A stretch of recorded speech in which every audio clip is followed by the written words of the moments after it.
What's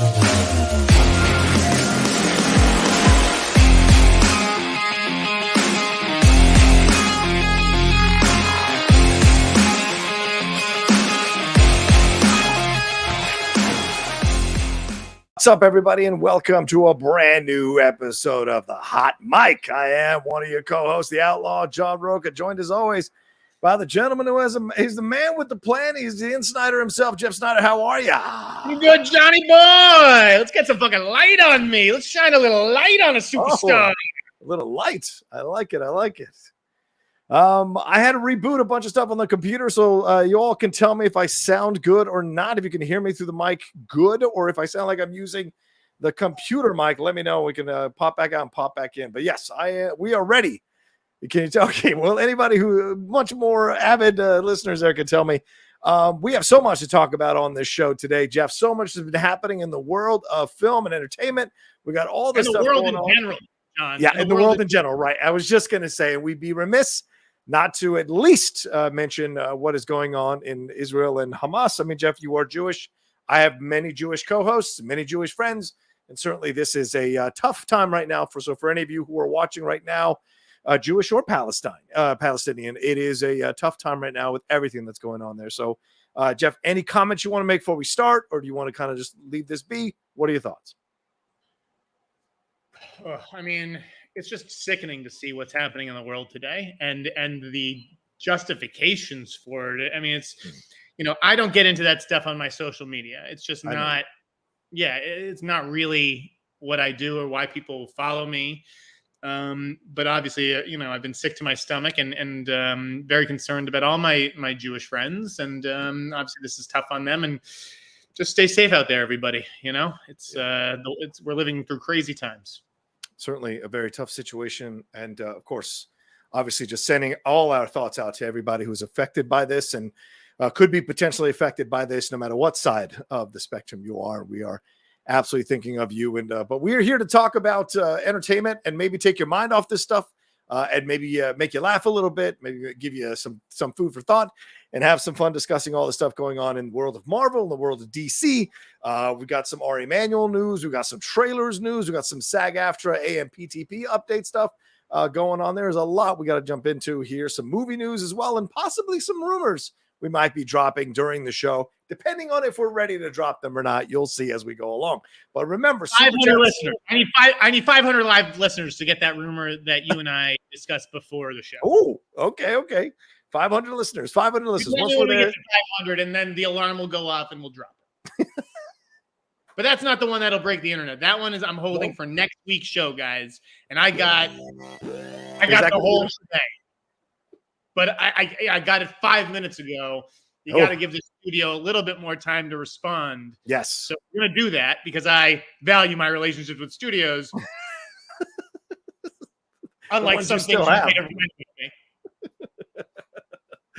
For sure. But as I said, the Streamlabs Super Chats are open, and we already see so many people sending in Super Chats already. Send them in. We will answer them throughout the show as we go along. But Jeff, we got to start, and we got to start with Marvel. I mean, this is a massive bit of news that dropped here from Borys Kit over there at THR, breaking down what happened and with Marvel TV, and that Marvel TV, in essence, is hitting the reset/reboot button with how they're preparing to do TV shows going forward. And this comes in the wake of Kevin Feige stopping production on Daredevil Born Again, even though the writer's strike is over. During the writer's strike, took a look at some of the footage, took a look at what they were doing here. And after, and they had finished half of the series, 18 episodes, Feige said that it was not working. The show was not working. So they quietly let go of head writers Chris Ord and Matt Corman, also released the directors for the remainder of the season, and they're going to attack it all over again. It doesn't mean that some of the plot points and some of the stuff that they shot won't be used, but they're reassessing this now. In light of this reassessment, they have now gone against their initial thought here, which was no showrunners, essentially 6 to 8 hour movie broken up into 1 hour, 45-minute, 50-minute episodes. And now they're going to be focusing more on getting showrunners, getting writers who are going to be the showrunners, and working more as a TV studio here. They're even going to hire TV executives. So Jeff, I remember we were at Collider when they were first busting out these Marvel TV stuff. They were talking about, we don't call them showrunners, we'll call them head writers, but not showrunners. And now we've seen that after all of the Secret Invasion debacle and all of the diminishing returns from some of these shows, they are changing their minds. So what were your thoughts here as you were reading this and assessing everything that was coming out behind the scenes and the drama that was going on in some of these recent Marvel TV shows? Well, I want to give, a shout out to Borys Kit, first of all, at the Hollywood Reporter. Very well written. Who did a great job with this story. It wasn't so much an eye opener, okay, right? As much as it was just like confirming our worst fears. Although the bottom line at the end of the day is that the Daredevil show is going to be better than it was. Well, don't possibly. You think? No, I don't think that they were making the Daredevil that we kind of know and love. It sounds like they were doing almost like a Disney Plus version of it. Yeah, it sounded from what they described it was going to be like a comedic lawyer type of, almost have vibe of She-Hulk here, and that he wasn't even going to put on the costume till 4 episodes into the show, and there was going to be no mention of Karen Page or Foggy Nelson at all. Yet it's called Daredevil Born Again, which has those characters in it. So yeah, it was an interesting decision that they were going with here. Yeah. Obviously, I don't understand. Was the old television model broken? They created, streaming we're building a better model, but obviously streaming is not a good business. Right. I think that has been written about sort of ad nauseum, particularly this week.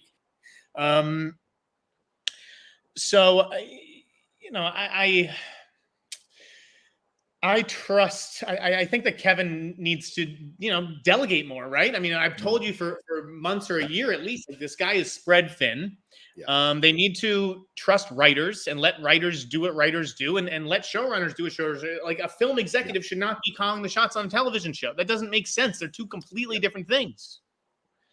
Yeah. And when you look at this, you look at some of the examples cited in the article, and you're right. Borys Kit deserves an incredible amount of credit for how clearly and well written this was. Right, he laid it out exactly. Moon Knight, the show creator and writer Jeremy Slater, quit during the production, and director Mohammed Diab took the reins of the series. On She-Hulk, attorney at law Jessica Gao developed and wrote the series, but was sidelined. And then Kat Coiro came in and took over the running of this thing and cast her boyfriend in a terrible role or husband. And then we saw what happened with COVID hitting this whole thing. So basically they approached these shows like they were approaching their movies and thought they would fix it in post. It's a little bit of hubris. I get that you think you've got it figured out, but you have to wonder why Feige went this route. Why did he want to control everything? Is this a micromanaging type of thing where he felt, well, we'll just control this thing. We'll have certain people in place. We're not going to let showrunners take too much control because then they might question my authority on all of this and my knowledge on all of this.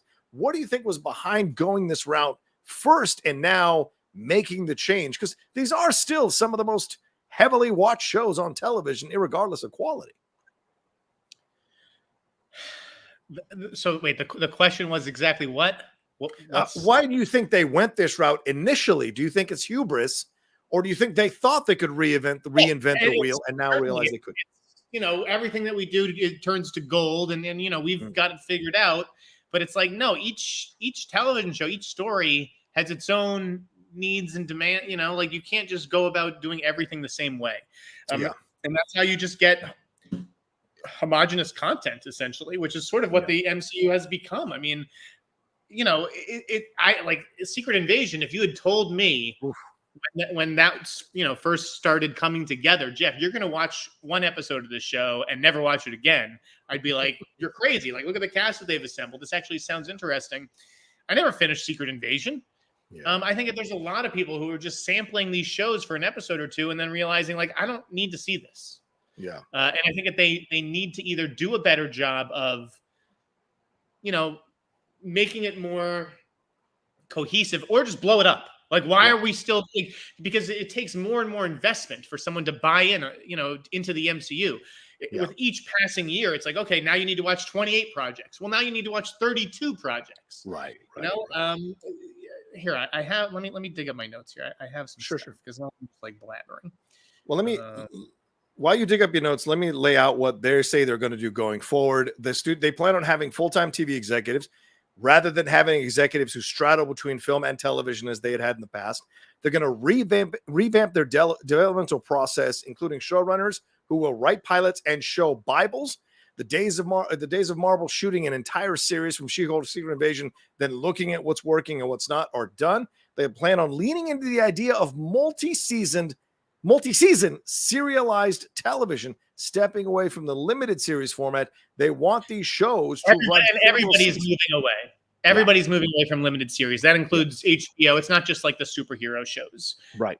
Because, you know, so and this tip touches upon that. So, okay. With regards to that stuff, it was like they're building these huge sets for these shows, right? And then not using them because only one of the 9 shows that they've done, Loki, got a second season. Right. Yes. Right. They've done 9 shows, I think it is, and only one has gotten a second season. So that's a lot of money burned, right? What my source basically, you know, reiterated is that like Chapek came when Bob Chapek came in. Yeah. You have to understand it takes, you know, years for these things to unfold, right? Right. Chapek comes in, tells Marvel and Lucas, like, I want 4 shows a year from Marvel. I want 3 shows a year from Lucasfilm. Now, Lucasfilm could deal with that because they weren't making movies. Yeah. Right. Marvel was still making 4 movies a year, and it's you know, it's still like the same team. So everybody, you know, they have the film executives doing the TV shows. Everybody's spread thin. Yep. You know, then Iger and Feige come in, and they feel like this is way too much, right? So they cut the output to basically 3 movies a year and 2 shows a year. Next year is going to be 3 shows because the stuff was already in the can, right? Right. Yeah, you got Echo coming and stuff. Yeah. Ironheart, Agatha. Yeah. But basically, like, so they're learning from their mistakes, and I think that's what this Daredevil thing is. It's an acknowledgement, and they're not throwing the whole show out, right? They're going to a good percentage of what they did, but you know, it doesn't make sense. Like, you got to get that stuff right the first time, like to just tear it all up and be like, all right, we're going to take this scene out of here and this scene out of here and move this to this episode. It's just like, I don't know. Don't you want to get this stuff together and then go make it rather than switch it all on the fly and we'll fix it in post? That is not conducive to good business. No, I agree. And this is shades of DC, right? And we're going to get into the Aquaman 2 story, but this is shades of DC. Like, if you're going to make this decision, you got to make this decision across the board. Why are you releasing Echo if Echo is not going to be good anyway? If you're going to stop Daredevil Born Again, Echo is a character born out of the same series that had Daredevil in it. Why are you going to keep Echo and release it? Why are you going to release, I guess you're going to release the Marvels. What if that crashes and burns and gets terrible reviews? Then you've got yourself a bad situation. You're rolling into things. I agree with you. I don't think you should take stuff you've already shot and just tell the new directors and new writers, find a way to incorporate this shit into what we've done. Just scrap it all. Start over again. Writers and directors will create what they want to create here. And then it is a cohesive thing. It's like you saw with Solo. I know there are a lot of people who defend that movie, but to me, that's the Justice League one before, you know, the Joss Whedon did. It's a Frankenstein thing. And when you're watching Solo, it feels like a Frankenstein movie. And it doesn't make sense to do it this way if they're going to do a series. Just scrap it all, start all over again, pay the actors what you need to pay them, and let's go forward. That, to me, is the smarter move. With Daredevil specifically, like, we're watching that show because it's dark and gritty and violent, and the idea of moving away from that because you're moving platforms, I mean, that just doesn't really make sense to me. Although, again, my source was like, you know, people should feel more confident going forward about Marvel's output now that they've sort of finally had this hard look in the mirror, right? No? I say yes. I say yes and no. In that, yes, great, they're going back to the old model. But that doesn't guarantee they're still going to generate great shows. Plenty of TV productions follow the model and then turn out terrible shows. So you just don't know how it's going to go. Yes, it feels better that it feels like they're going back to the old traditional rules. Why break the wheel is not necessary. It works. But it doesn't mean they're going to generate better quality shows. We don't know. And it doesn't mean that people are going to watch them, because that's another part of this, Jeff. They may have done enough damage to the brand that there are people like you who are maybe going to give one episode a try, and if they don't like it, they're going to fuck it. It doesn't matter. It's still terrible and not watch, you know? I'll put it this way. Like, you know, if Disney, Marvel, whatever, if they invite me to see the Marvels, maybe I'll check it out if it works, scheduling wise. But let's say it doesn't, right? Let's say they put it on a night that I'm busy. Right. Am I going to go pay money to go see the Marvels in theaters? Absolutely not. Right. Absolutely not. I'll wait for that. I'll wait months for that to hit Disney Plus or whatever. Like, I just don't think that people feel that investment of I need to see every entry in the series because otherwise I'm going to be lost. Now it's okay to be a little lost. Like, Echo. I don't know any of the characters in Echo or a lot of this shit. I didn't watch most of these shows. I ditched Moon Knight halfway. Yeah. Moon Knight cost over $200 million, right? And so they might as well make a winner like Loki, a season 2 of that, which is cheaper than a season of Moon Knight because they already have all the Loki sets and everything. Yeah. Yeah, it's interesting because it is a What's an Oscar Isaac? And I get that you can't badmouth these kinds of projects and stuff like that, but like it drives me crazy when stars like Oscar Isaac are like, Moon Knight is the thing I am most proud of in my entire career. Like, really, bro? That's the thing you're most proud of in your entire career? Do we have to give these quotes to people? Jeff, they get paid a lot of money to promote these things and say these things. So there's a reason De Niro has it worked into his contract that he does not have to promote movies that he's in, because if he doesn't like the movie, he's not going to do it. So he doesn't have to. But with Oscar Isaac, he's saying what he wants, what he feels he needs to say to sell the thing. And it's probably in the contract that he has to be very positive about it. But yeah, with Secret Invasion, though, that kind of finally broke the camel's back. I mean, it was Born Again where the decision was made with Daredevil, but it was Secret Invasion that broke the camel's back. That show seems very cursed when you hear everything that went on behind the scenes and the tension. They had to bring over another executive. The executive that was in charge of it, according to this article, is essentially going to be fired at the end of the year. So that tells you how much of a debacle Secret Invasion was. And again, there's a lot of damage being done to the Marvel brand here that I think is dangerous. And I'm glad they're turning this around. So yes, we can all be positive, hold hands and kumbaya around the tree, but it doesn't Marvel tree, but it does not mean that we're necessarily going to get better fruit that falls out of that tree overall. We'll see who they pick. We'll see who Kevin Feige is comfortable with, because Kevin Feige also picked Sam Raimi, and I fucking hated Multiverse of Madness.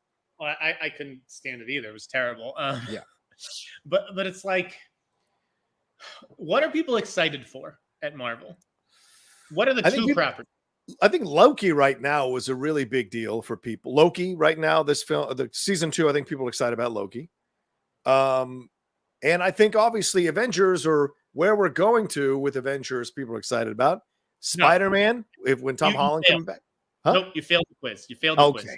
People are excited about Fantastic Four and X-Men, just like Zeno Hour says. No one really gives a shit about, like, compared to the excitement and the, oh my God, who's going to be in Infinity War and Endgame and all this shit. Right.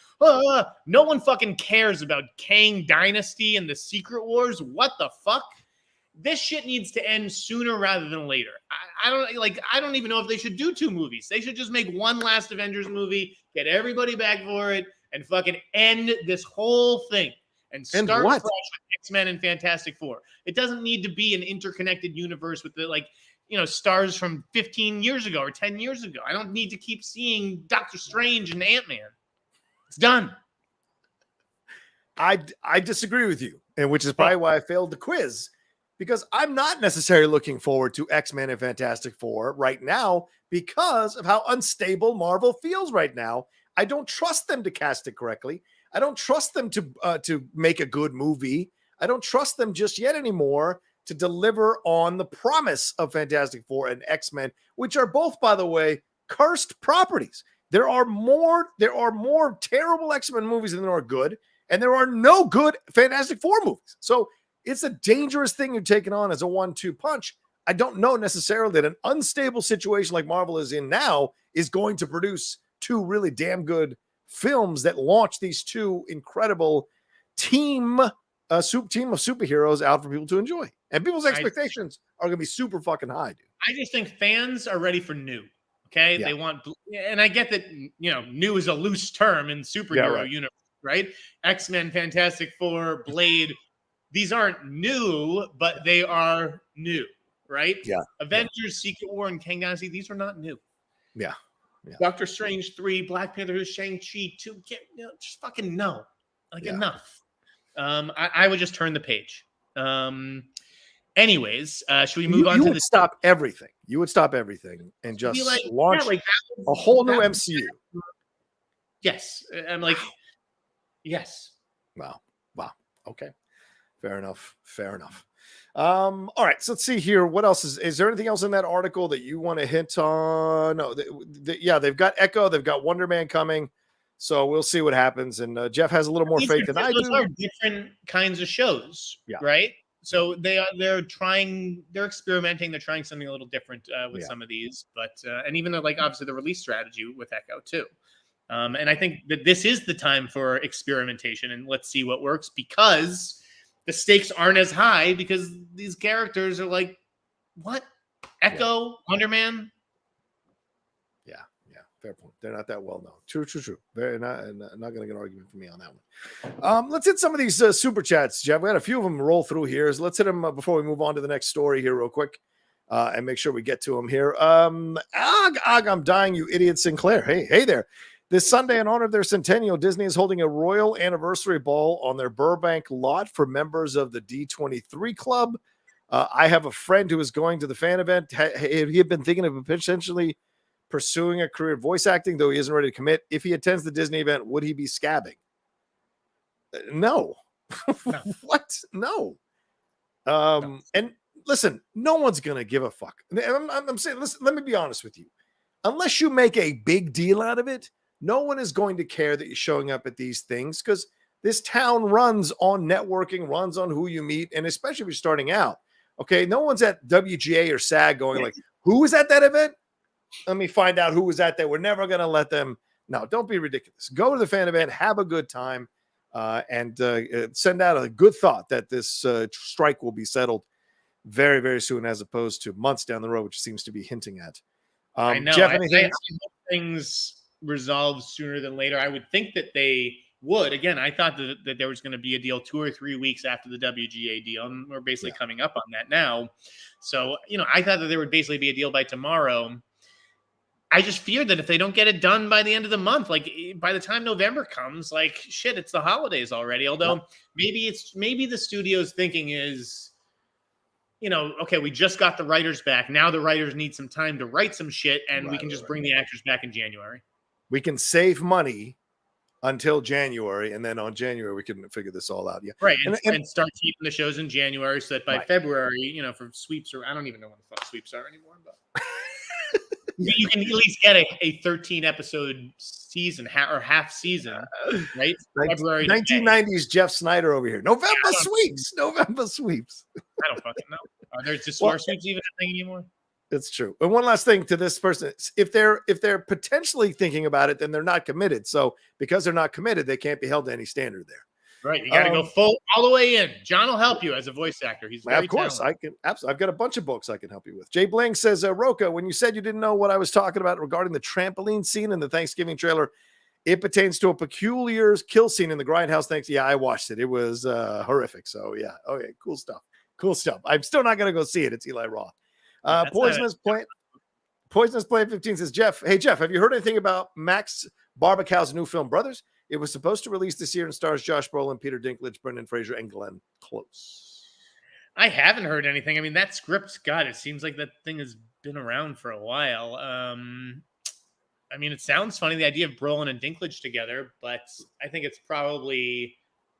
I don't know if does it have a studio yet, or was it just like a legendary production? I don't know.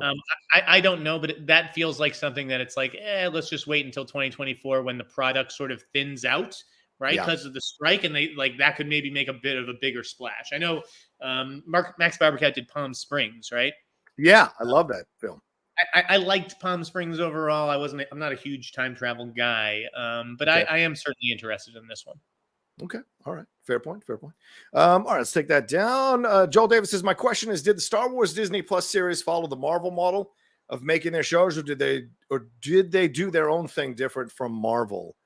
So I don't watch the shows well enough to answer this. So you take this one. It's a good question. It feels like when you look at Ahsoka and Book of Boba Fett and Kenobi, it feels like they were following the Marvel plan. But if you look at Andor, Mandalorian, those feel much more like TV shows serialized, knowing there's going to be a next season. So I think what happened is when you look at the smaller limited series ones, you can see the comparisons between Marvel and Star Wars. But I'll say this, and I read this somewhere and I agreed with the person who was writing it, that Star Wars shows need more of the revamping than Marvel TV does, in my opinion. I think you got to put this in on the Star Wars side of things too, to get people back excited and having faith in these shows. No matter how much the fans try to go crazy about every show that's come out or revisited, they're not very well received other than Andor, Mandalorian, and a little bit of Ahsoka, at least at the beginning. So we'll see that down the road. Films 5055 says, Jeff, bless your mom. Lovely pick. Wasn't it? I think that was at one of my brother's bar mitzvahs, probably the youngest brother. Because I'd lost my double chin. Look, your mom's a hottie. I'm not going to lie to you. Your mom's a hottie. I'm not going to lie either. My mom won the Yummy Mummy Award 2 years in a row at camp. At summer camp. Look at you, though. You look like you just look at you. This is hair, Jeff. Yeah, I don't know what happened to me. But yeah, mom's birthday is today, and the anniversary of her death is next week. So it's a tough week, but I appreciate the support. Thank you, guys. R.I.P. R.I.P. Joseph Michael says, prediction query for Mr. Sneider. SAG deal by Halloween, yes or no? I mean, I want to say yes, because I feel like everyone is just so over this. The actors are over this. Like, they're ready for leadership to make a fucking deal already. Like, I know you have to be careful about the AI, but like that revenue sharing thing, or like, when they came in at the last second and wanted to levy each subscriber, that's never going to happen. It can't happen. The studios, I mean, obviously they make a ton of money, and these CEOs, the pay packages are insane, but the truth is the studios aren't maybe doing as well as they used to. Yeah. I do believe that. So I think yes. I'm going to say yes. Okay. By Halloween. Okay. All right. That's like 2 weeks away. All right. Yes. Joseph Michael says Wanda deserved better. Oh, I thought WandaVision was maybe the promise that you thought we were going to get with all the Marvel shows. Except for that finale, I think WandaVision is an excellent TV show, and it's shot as a TV show. So I stopped 3 or 4 episodes in. There you go. Stephen Will says, great show, guys. Jeff, great picture of you and your mom. Dude, you were a good-looking guy. You were a good-looking guy. Guys, I'm going to fix my teeth, just so you know. When I get money, I'm going to get veneers. I look like a Boston guy who got into a fight with my chipped front tooth right now. Yeah, the hair's an issue. Okay, that costs too much. Plus, I'm also afraid to do that kind of surgery. But yeah, fair point.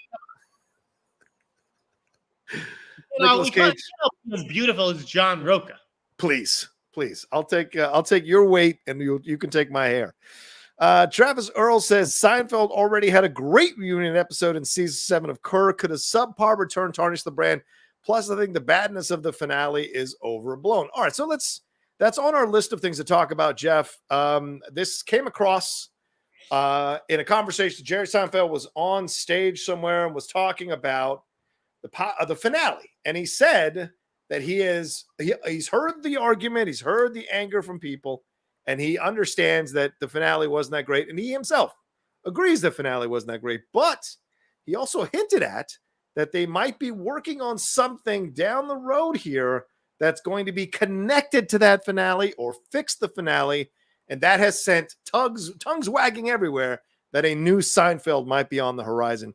Do you think that's possible? Or do you think they'll do again, like incorporate it into a Curb Your Enthusiasm arc in a future season? What are your thoughts on this? No, that is not happening.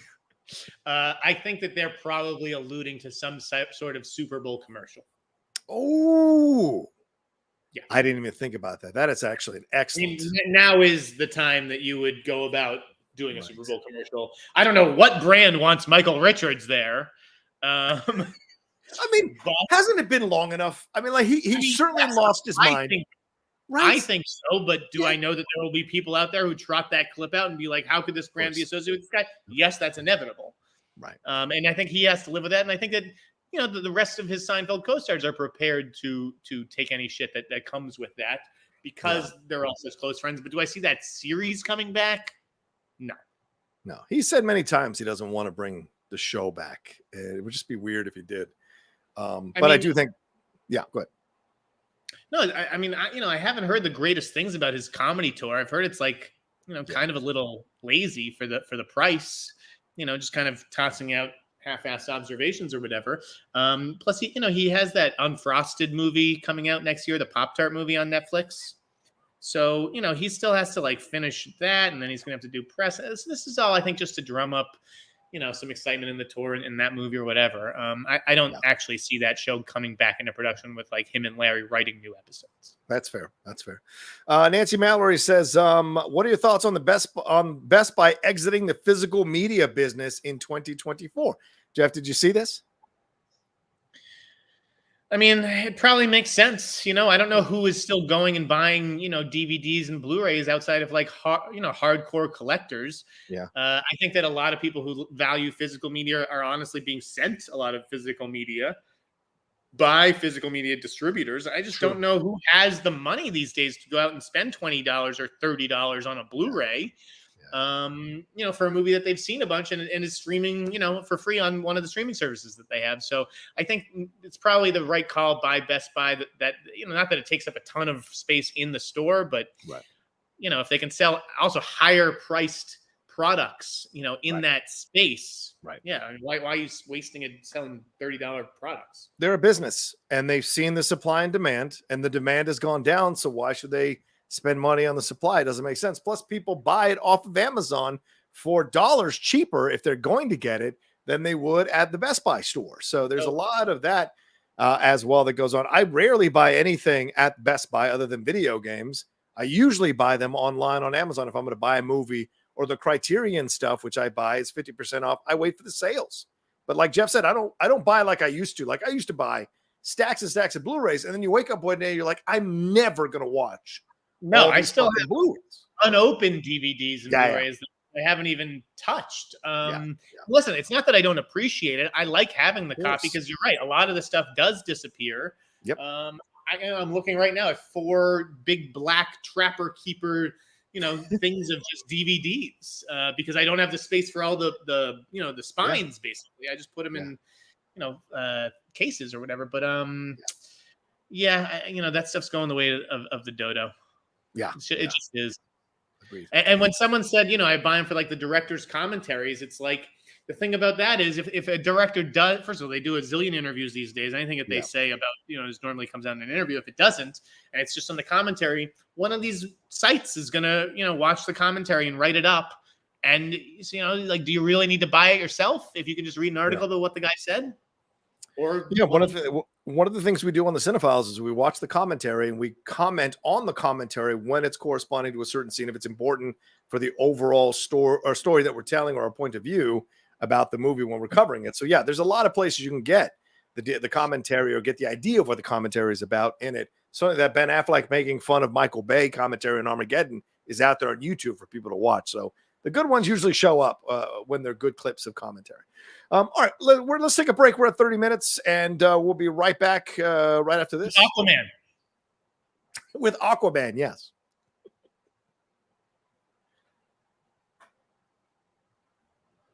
All right, let's get into it, Jeff. Aquaman 2. This article popped up here in Variety, written by Tatiana Siegel, one of our favorites here on the hot mic, and she talked about all this drama that was going on behind the scenes. Now, I know a lot of people were talking about all the notes that Amber Heard wrote about, and she thought that Jason Momoa was drunk on set, although that has been pushed back on by a number of sources who were on set. She said he dressed like Johnny Depp, maybe to purposefully antagonize her. Those are personal things that she was telling a therapist, and those notes were released, and she claimed that James Wan came after her and told her that and yelled at her on the set. She said she didn't feel supported by all of this.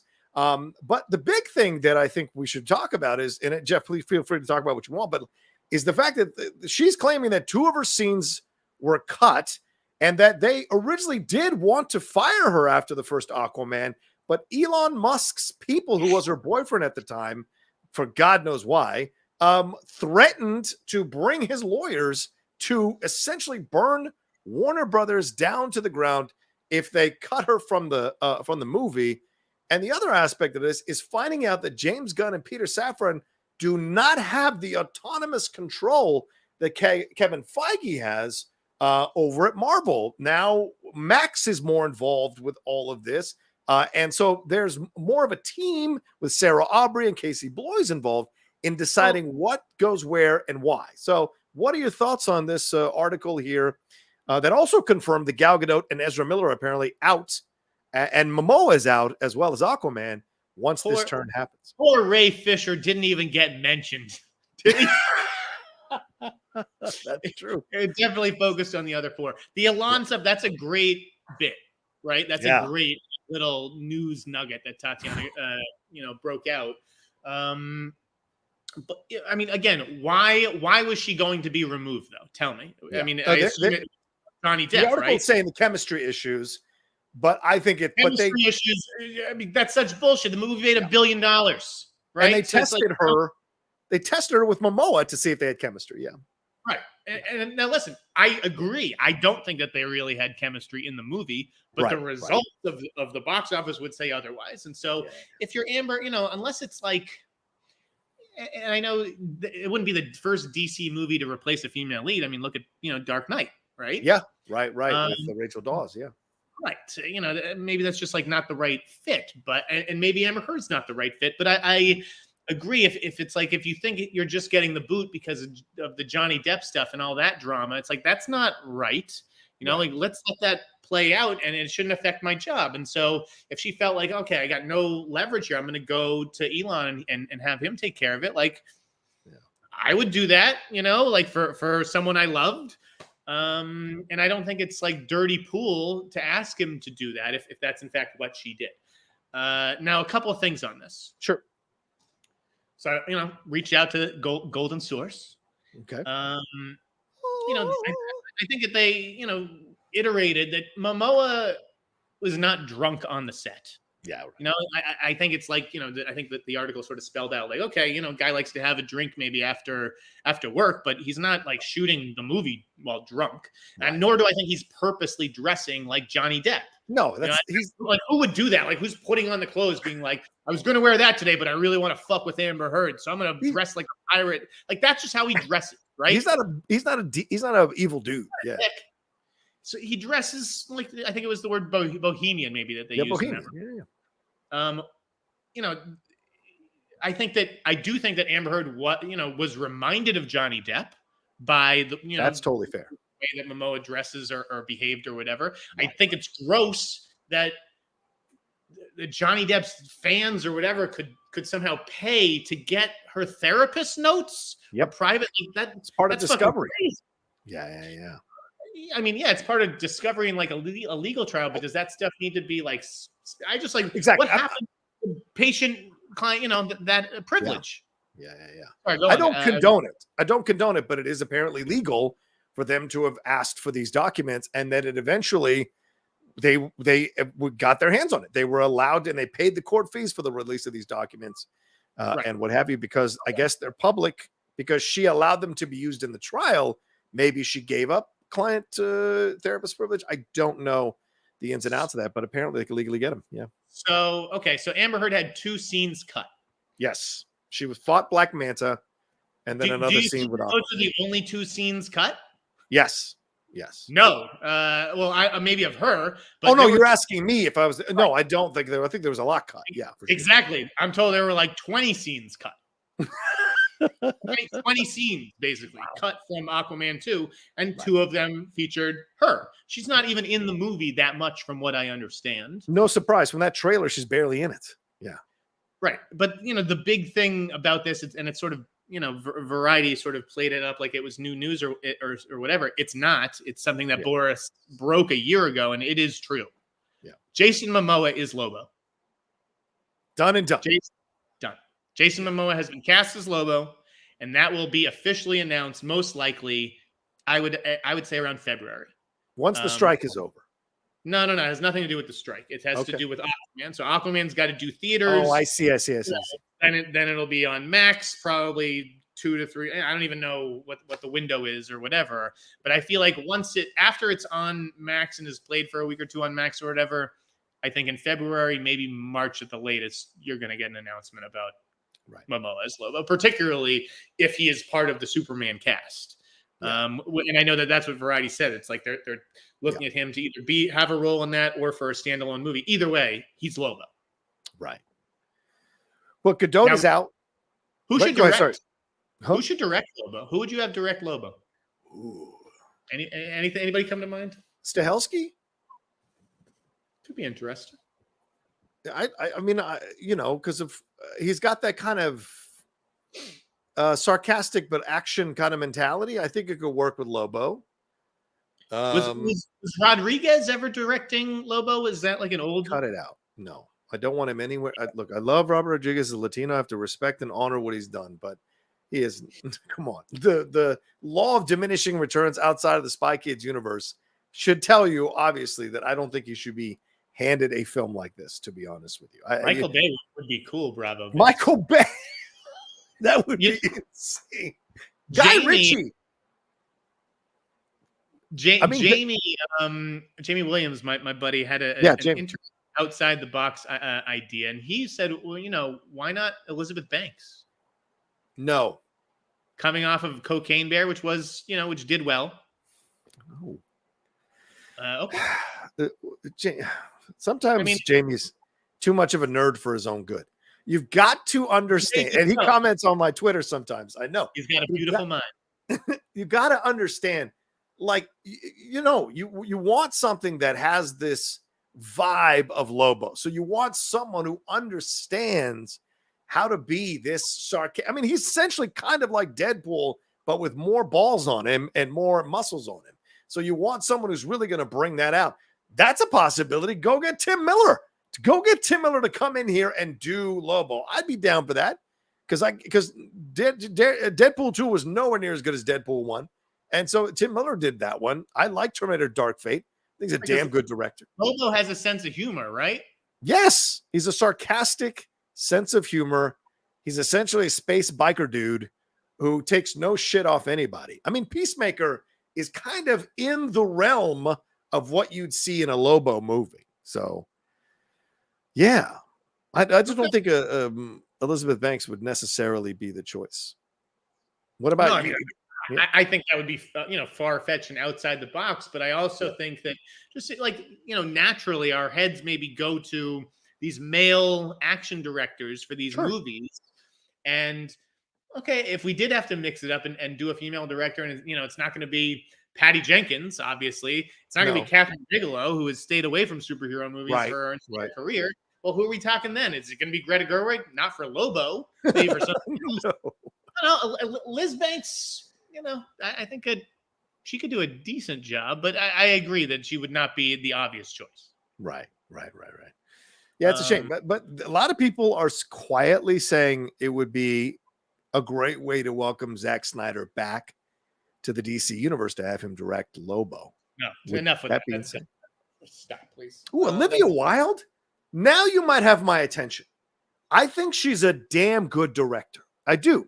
Now, don't worry, darling. After Don't Worry, Darling, John, you think they bring her back to that studio? I don't know. I mean, because, if she can tamp down the drama and not get involved with anything with Momoa like she did with What's-His-Face, Harry Styles, I think it's a possibility because I think she's a damn good director. I liked Booksmart, and I saw the problems of Don't Worry, Darling. I still enjoyed it, and Florence Pugh delivered a hell of a performance. So if maybe there's a little bit of that, Matthew Vaughn, not a bad idea. Matthew Vaughn. Let's get into the rumor. Yeah, go ahead, break it down. We've got over 600 people watching. Okay, we have 630. So listen, guys, it's just another Tarantino rumor, and if you picked up on my little hint on Twitter, Butterfly. It sounds like, I told you that I'd heard, what did we hear? Originally it was Sam Jackson, right? That's a given. Yeah. We'd heard, that he was looking at Travolta, and I'd said that there was a former leading man that he was looking at, and people threw out a whole bunch of names. I think Kurt Russell is part of the movie Critic. Ooh. Yeah. That's what I'm hearing, is that Kurt Russell is going to be part of the movie Critic. He was obviously, I think that Kurt Russell and him had a falling out on the set of Django.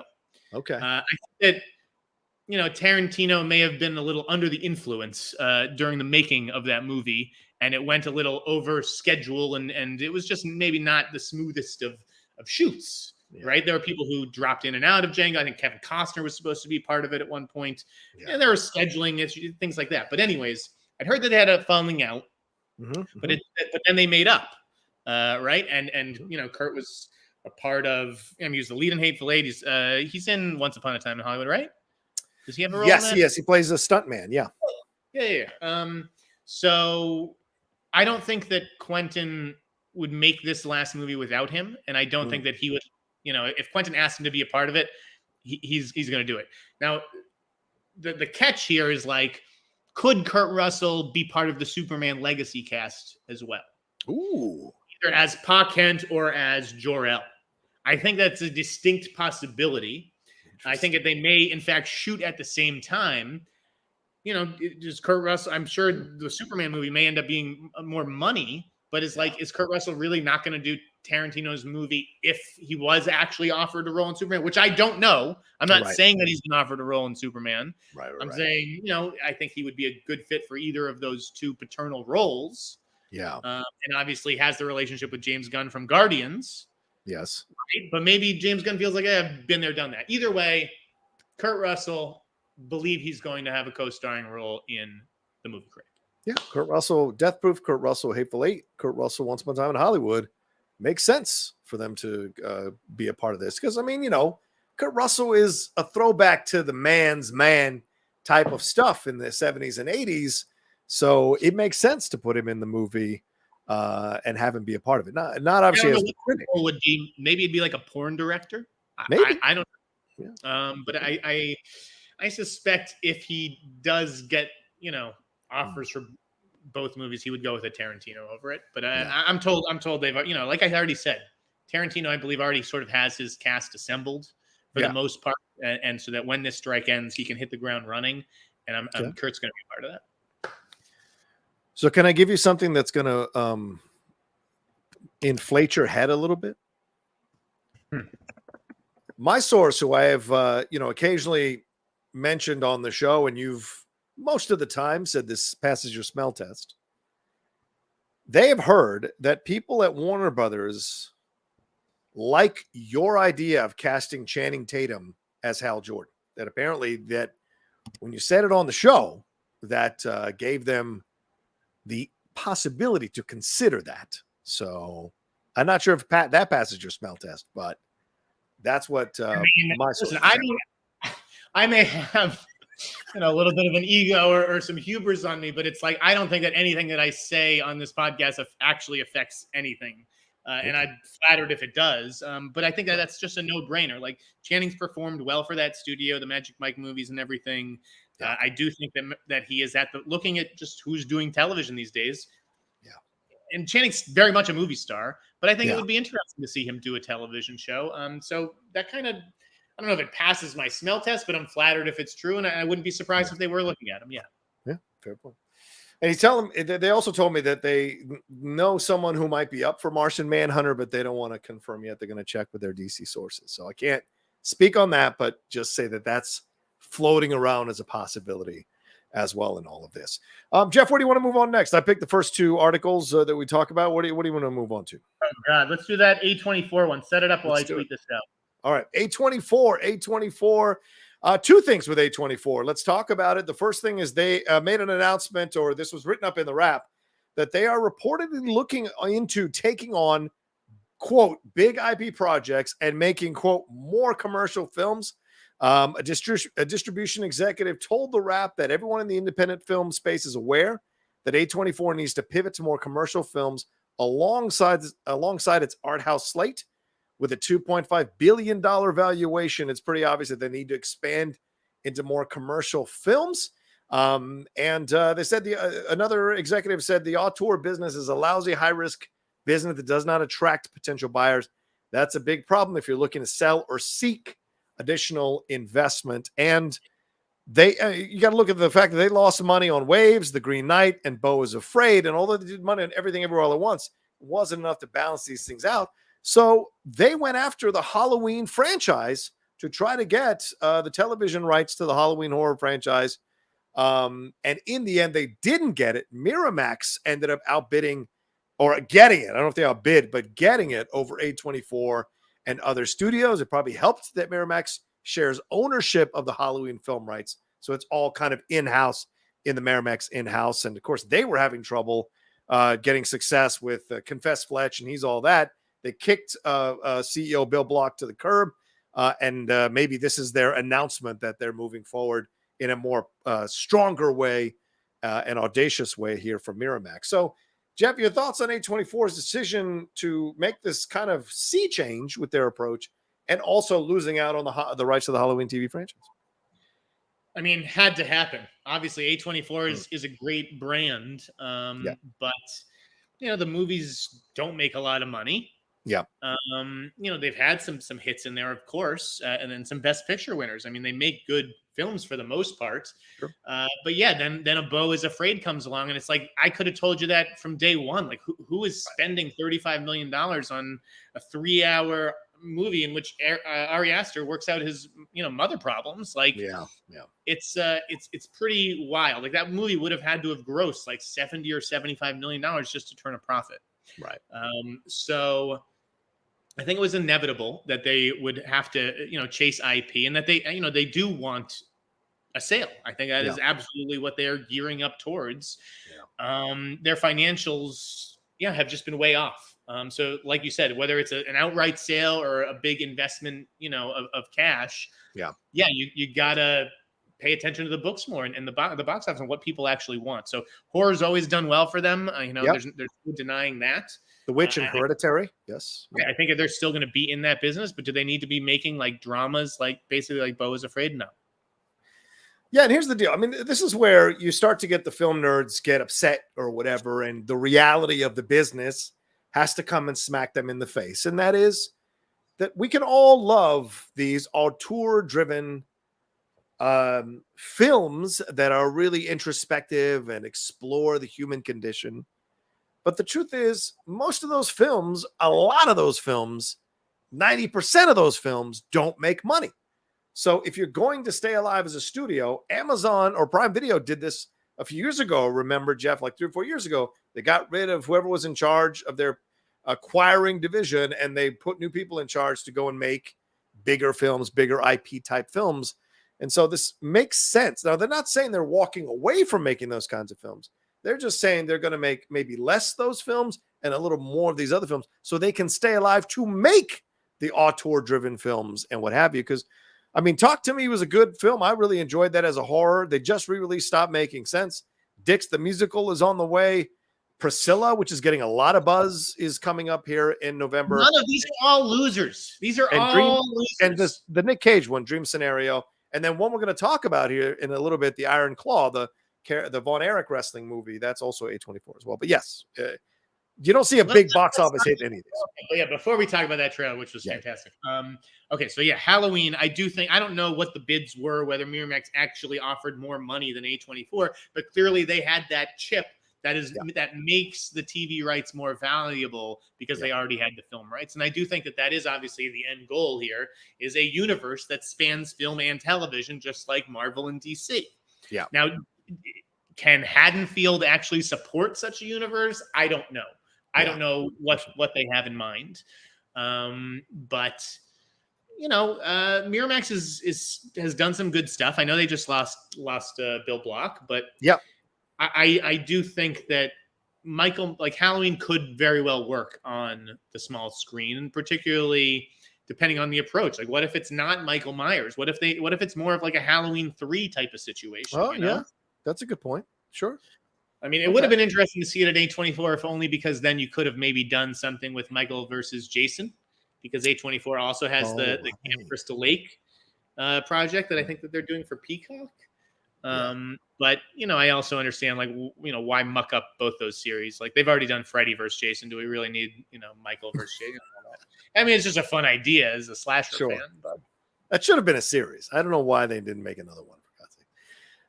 Gaylord of the Rings is trying to school us that Beau is Afraid is a masterpiece. There you go. Oh God! I mean, not to go to the movies with you, Gaylord of the Rings.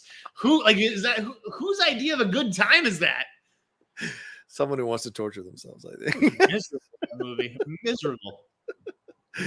All right, let's see what else we can talk about here as we're going through these stories here. Oh yeah, let's hit on the SAG AFTRA situation. Jeff, you were kind of alluding to it in answering a couple of these super chat questions, but yeah, AMPTP announced, didn't do a joint announcement like they did with SAG AFTRA a few days ago about these talks. They announced themselves on Wednesday night that the talks had been suspended, that the divide is too great, and that conversations are no longer moving us in a productive direction. We're getting this from Gene Mattias and Adam Viveri over at THR.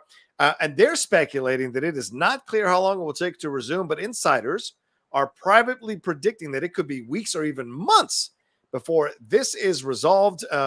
Crabtree Ireland, the representative there for SAG, said the studios have flatly rejected the union's demand for a 2% share of streaming revenue, and they don't see eye to eye on the cost of the proposal. SAG AFTRA believes it cost about $500 million per year, or 57 cents per subscriber. AMPTP, which negotiates on behalf of the studios, pegged the cost of more than $800 million, which is about $1.08 per subscriber.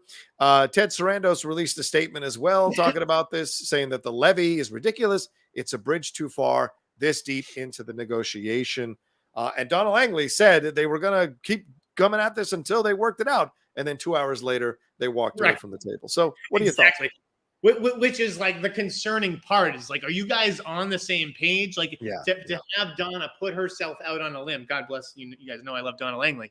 But to have her put herself out on a limb like that and say, yeah, we're going to sit here until it gets done. And then it's like, no, we're suspending talks and, the SAG's crazy. Like, I don't know. It doesn't seem like their own house is in order, which does not surprise me, given that it's the AMPTP.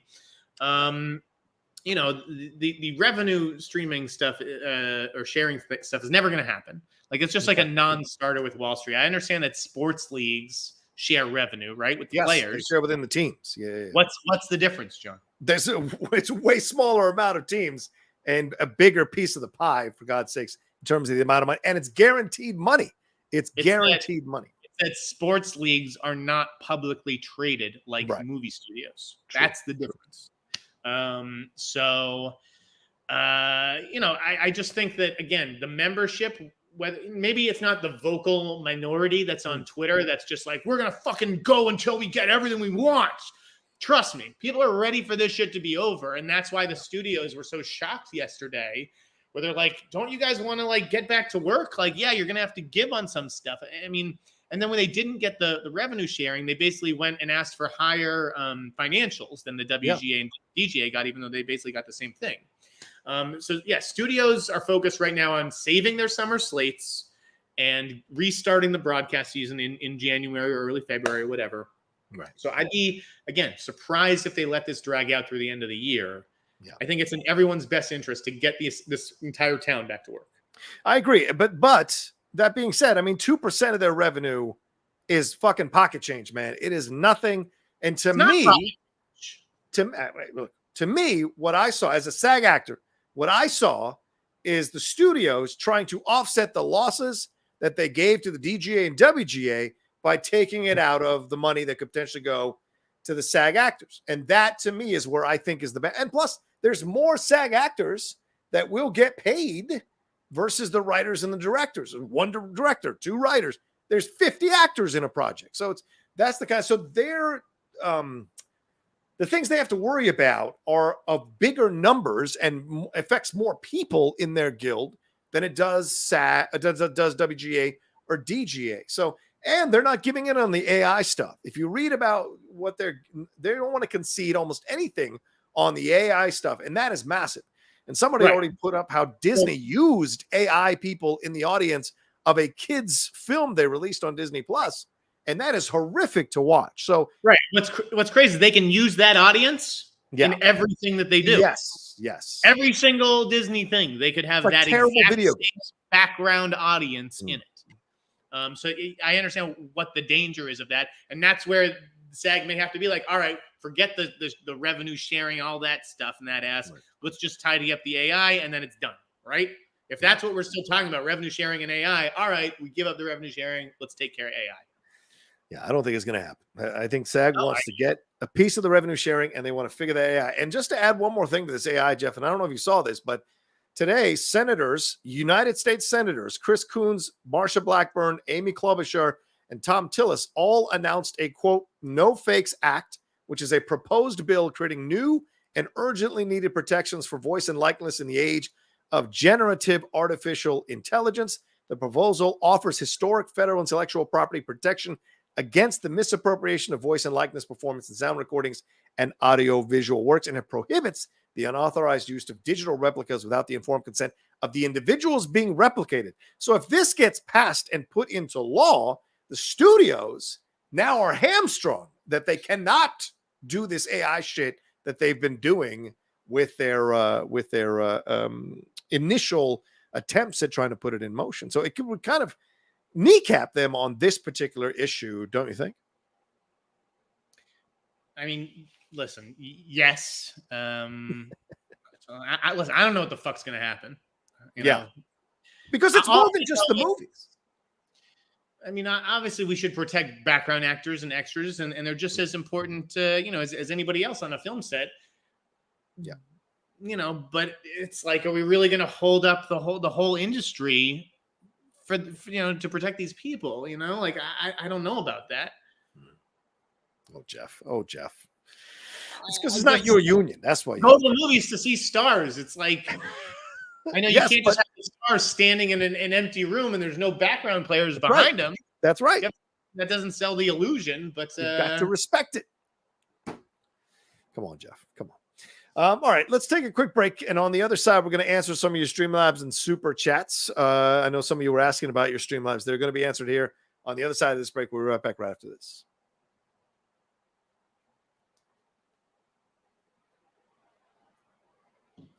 All right, Jeff, let's get into things here. Let's hit some of these Streamlabs first because those are coming in here. Huh? What's up? Rapid fire. Let's do it. Okay. Yeah. Jeff Rocha says, bros, how y'all doing? Got any new Star Wars movies yet? News? God damn it. You got any new Star Wars movie news yet, Jeff? We need some new dope blue new directors, anything related to Star Wars movies or shows. Love you, Jeff. Anything. No. Okay. All right. There you go. Thanks, Jeff. I mean, listen, you guys can keep paying to ask. I'm pretty sure you'll get the answer for free if I have something. What's wrong with you? It's just keep paying to ask. What's wrong with you? Jesus Christ. I don't have anything. I wish that I did. I can go back to my source next week. Although, again, next week's show is going to be a fucking barn burner. Get ready for that next week, ladies and gentlemen. I swallow cum. Oh, Jesus. Said, watch. You said that out loud? Well, I mean, what do you want me to do? It's what they paid. Watched Please Maestro. Buddy, and just put that on a loop. Watched Maestro at the London Film. So why would you name yourself such a stupid name if you went to go see such a fantastic film? Anyway, watched Maestro at the London Film Fest. Bradley Cooper conducted me to sleep. My God, what a boring film. Also watched Priscilla. I smell a Best Adapted Screenplay nomination and some controversy. I had no idea Elvis was a creepy pedophile. Was so unsettling. Yeah, I mean, Jeff, I don't know about Maestro. It's maybe clearly the guy's name tells you he wouldn't be into a film like that. But like the Priscilla film is really interesting because this is all from Priscilla's point of view. And I get it. Like, I get it. We want to show the woman's side of things. I'm all for it. But please don't tell me Priscilla was a completely perfect princess and Elvis did everything wrong and that there was nothing going on. Like, I get it. She's 14. It's a pretty creepy situation. Totally get it. But it's a different time. And she still loves him. She saved his fucking name. Like, there is more here. So I hope this is a nuanced, interesting, complex approach to this relationship that challenges everybody, no matter what their points of views are, and isn't just Elvis bad, Priscilla good. I want to see something a little more complex than that. What are your thoughts on this, and what are you saying with Best Adapted Screenplay? I had to skip. I was supposed to see it yesterday. I had to skip the screening because I booked a lunch that I did not want to reschedule. But okay. You know, I do think it. I mean, it's Sofia Coppola. I do think that there will be some nuance to it. I've heard the two of them are great, but I've also heard the movie's like a little boring, which is kind of how I would describe most Sofia Coppola movies. I'm not a big fan of hers as a director. So, you know, I'm certainly looking forward to Kaylee Spaney and Jacob Elordi's performances. Do I think that this is like this is just her version of it? This is Sophia's perspective. I don't necessarily take this as gospel. Yeah. True. And when you're Elvis Leslie, back then, I'm sure you're going to wind up sleeping with some 16 and 17-year-olds. Not condoning it. Not condoning it. No, Like, right. You have women just throwing themselves at you. I don't think Elvis was sitting there carding people. Right. And I already see people saying stupid comments like, oh, yeah, she didn't do anything wrong. She's 14. I'm not saying that. I'm just saying that I want to see something a little more nuanced in its approach. Women were getting married and having babies at 16 years old back then.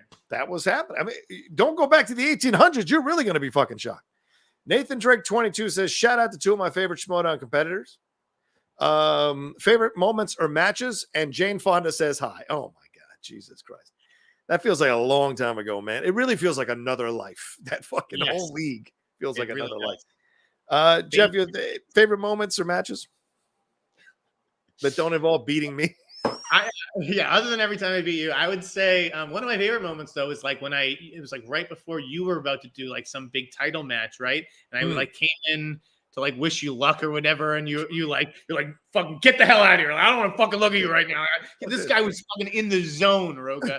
I was like, whoa, okay, I'm backing up slowly. It was before we played Bibiani, and I was, I had bronchitis. And so I thought Jeff was coming in to fuck up my concentration because Jeff loved to fuck with me before matches. So I didn't know he was coming in from a humanitarian place because I'd never experienced that from Jeff at a Schmodown stage. Remember, he stole my hat on a stage one time. I wanted you to destroy Bibiani. Yeah. See, I didn't know he was coming from that place. So I said, Jeff, get the fuck out of here. So that was like a fun behind the scenes moment. But, listen, as much as I appreciate the personal glories or whatever, it was always for me the thrill of like coming through that curtain with either JTE behind me or next to me and Roxy or Andreyko. Good guy, Andreyko. Of course, our hearts go out to Andreyko, who lost his pet recently, and he's been blogging about it on Facebook. And my heart breaks with every one of those that I read, man. But Andreyko, one of the good. Say that again, Jeff. Sorry. Oh no, I interrupted. Go ahead. Yeah. I was going to say one of the good guys, man. Really, Mark is one of the good guys behind the scenes. Great guy to ball bust with. Great guy to have an honest conversation about life and about emotion with, and a great guy just all around talent wise. And it was so much fun to play him and play with him. When we did the show.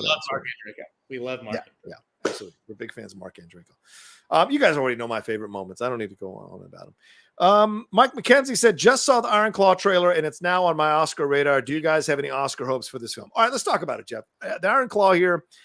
This one is starring Zac Efron, Jeremy Allen White, the greats, Mindhunter's own Holt McElhaney, and Lily James.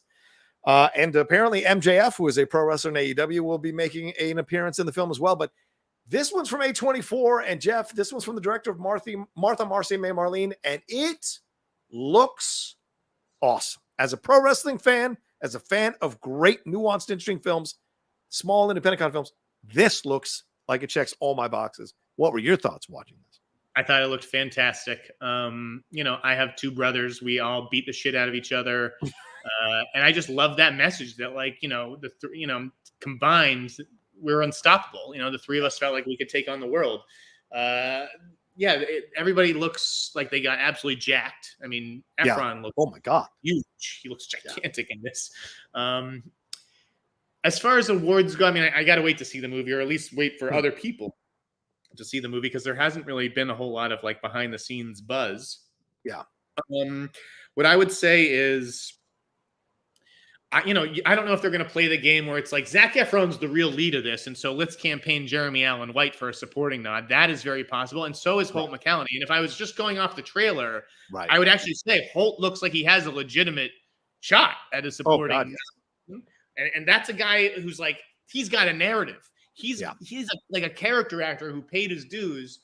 Again, I'm not sure how much screen time he'll have, or what what the extent of the role is, or whatever, but you would think that he's going to be around for a while in it. Yeah. Enough to get a supporting nomination. Lily James, she could be in the mix for a supporting female nod, or Maura Tierney. I mean, both of them are very respected actors, but I don't know if I see Efron being in like the lead actor mix. Yeah, I said the same thing when I was doing my reaction to it, which is up on the channel now. Plug. But I said to myself, you know what? I didn't like the Ted Bundy film that he was in. I thought he did a nice job, but I didn't 100% buy him, right? Kind of like when I saw DiCaprio in The Aviator. I was like, yeah, he's trying to be an adult, and he's close. Like Tom Cruise in Born on the 4th of July. He's close, not quite there. Then a couple movies later, he was. This is the movie where I think Zach is making that turn. He looks fantastic. He sounds fantastic. And it looks like he is bringing a lot of the emotion. And I know the story behind this, the actual story. I got a little shit on Twitter from people who are like, you ruined it. It's like, it's a historical fucking story, but whatever. There's a lot of tragedy with these brothers. I'll just put that out there. Yeah, it's an amazing story. And if you haven't done any research, there's many documentaries that are out there. It's a tragic story. And this feels tailor-made to be one of these underground buzz-building films, or it can come and go before we know it. And those of us who saw it loved it, but it didn't catch on with the rest of the audience. And that's the thing. Sean Durkin, he's a very particular filmmaker. Yes. Obviously, Martha Marcy May Marlene worked. Mm-hmm. The Nest, his follow-up, I do not think worked. And that movie had its fans, and Carrie Coon, Jude Law got some good reviews or whatever, but I don't think that was a good movie at all. Yeah. I don't want to like go too crazy with my expectations. I don't want to get them too high. But A24 cut a great trailer. Like yes. no doubt about that. And they cut a great trailer for The Curse too. Did you see that? Yeah. The Showtime, Paramount Plus streaming series. What is that film about? Other show. That's a show. That's a TV It's a show? Oh. Yeah. Emma's doing a series. Really? Yeah. Okay. Yeah. And I thought that looked really good too. I mean, it's another white people are the devil, and they think they're doing good, but really they're hurting people. But what an interesting pairing, an interesting threesome with her and Nathan Fielder and Benny Safdie. Where do I know Nathan Fielder from? Where do I know him from? Nathan For You or The Rehearsal? No. Oh, I don't watch those shows. That's the one step. It's one step past Curb Your Enthusiasm. I can't go that extra step. Like Curb is about the limit, huh? It's cringe comedy. Yeah. I watched the first episode of The Rehearsal. I was like, I cannot fucking watch this. Yeah, I get that The Rehearsal may not be for you, but there are episodes of Nathan For You that are just really inspired stuff. Okay. I might watch that then. Yeah, the idea of Nathan Fielder playing Emma Stone's husband is tough to compute, but this also feels like maybe a different Nathan Fielder than we've seen. Yeah. Safdie looks almost unrecognizable in that role from what I've seen him in. So I like that he's kind of underneath the beard and the big long hair. But I watched the trick. No, I like it. Yeah. One last thing I want to say about the Iron Claw. I forgot to say this. I love that they have the Freebirds in there. The Freebirds with a massive rivalry with the Von Erichs back there in Texas. And you do see Ric Flair, who was a big part of that. So you're going to get some nice cameos. This isn't going to be Young Rock. This is going to be legitimate or heels. This is going to be legitimately profiling these people. And so just know that it feels like you're in the right hands, the guy who understands this story and what he's trying to tell. All right, let's keep going on some of these. Go ahead. Okay, good. And we can do Streamlabs. Yeah. Joseph Ashley says, any news on a Police Academy reboot, maybe Community Police? If no, who can you see in the cast? Great show. John is awesome. Jeff is a great master of whispers. And do you think there'll be a movie on the fallen friendship of Michael Jackson and Paul McCartney? No, I don't think that's. No, I don't not for a while. I don't know that people would care. Not anymore. Kids have moved on. People have moved on, man. Nobody. The movie that they need to make about friends. Who is the greatest friend in the history of the world? Jennifer Aniston. Al Cowlings. AC Cowlings. AC. That's what they need to do. They need to do a young OJ and AC movie. The greatest friend any guy could ever have. Yes, OJ, I will drive you down the highway while 1,000 cops chase us. What a guy! From A24, AC and OJ, and Michael Jackson. But what was the first half of that question? Oh, Police Academy. Do you think they'll ever do a Police Academy reboot? I do. I think Police Academy is a great title, and I think that they do need to make more comedies. I don't know if this would be a big screen comedy or a Netflix comedy. Who would I cast? I mean, who's kind of the big name in comedy? Who's hosting SNL this weekend? Pete Davidson. Yeah. Okay. You know, could you see Pete Davidson as, you know, some sort of bumbling cop or whatever? Like, Sure. yeah, that would be kind of an interesting role for him. And certainly he's a boatman, and Gutenberg was a boatman back then. So I think he'd be a nice choice for it, to be honest with you. So, yeah. Just no Gutenberg cameo. No fucking Gutenberg cameo. We don't need it. We don't. You don't think Gutenberg's like the chief of police by now? I think they may need some kind of connection. He's one of the last guys left alive from that whole crew, right? Because Tackleberry is gone, David Graff, and so is Bubba Smith. And I think the blonde woman has passed on as well. So Bobcat's still around, though. I'd love to see Bobcat maybe come back. I'd be all there for that. He's probably, you know, I don't think he's probably moved on. Let's see. Mitch Jensen says the Iron Claw trailer is amazing. Do y'all think it could be this year's sleeper during award season? Could A24 push it instead of Past Lives? So we already talked about Iron Claw trailer. So that section, last part, Jeff, do you think they would push it past Lives? No, Past Lives still feels like A24's awards pony. I'd be shocked if the Iron Claw turns out to be as great as Past Lives. Like shit, give A24 2 nominations. You know, nice.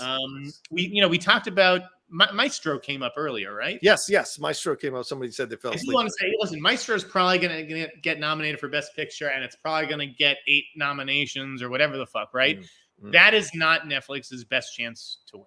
I promise them that. Okay. I don't know how many times I need to tell Netflix what movie to push. And that movie is Nyad.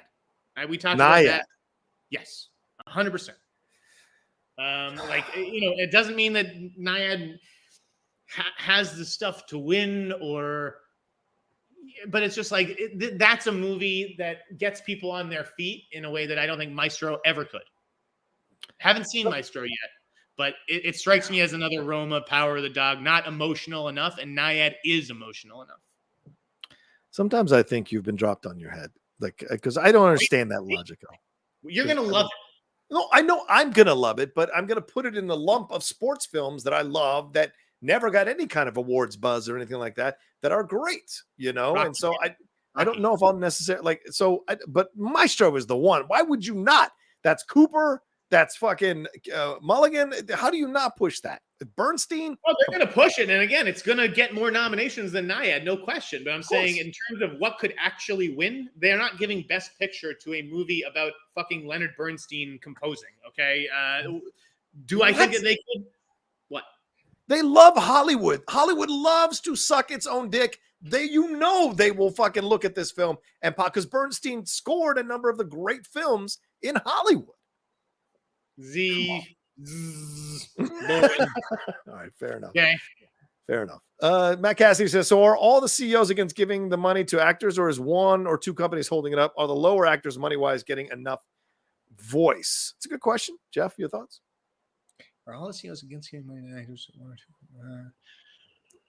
Netflix is always holding shit up. I think all the CEOs are against giving money to everybody. I mean, bosses in general are like, it's like pulling teeth to get people to pay these days. So I think lower actors, money-wise, are getting enough voice. Like, are they getting enough say in what they're getting and what they're paying? I mean, probably not. I imagine they're on the fringes of the conversation and in the margin. Because you don't bring in enough revenue to warrant the fight that it would take for that kind of a situation. That's unfortunate truth. But they are fighting so that the lower actors don't have their AI or don't have their likeness copied, and they can't get it in perpetuity with no money. So there is a fight on that end. Marios Christophides says, Jeff, finasteride and minoxidil. That's going to help you there. That's what he's saying. I don't know what that means. Joseph Michael says, I was referring to Multiverse of Madness. My girl Wanda was done dirty in that movie. Oh, yeah, 100%. I don't disagree with you there. It was terrible. Yes, Jeff did say the butt plug movie would never win Best Picture, and it's a goddamn travesty that it did. I stand by that. Beto Power says, is it just me or Wonka looks like a bad SNL sketch? Something about Chalamet's voice choice of weird doesn't feel right. Maybe trailers are bad.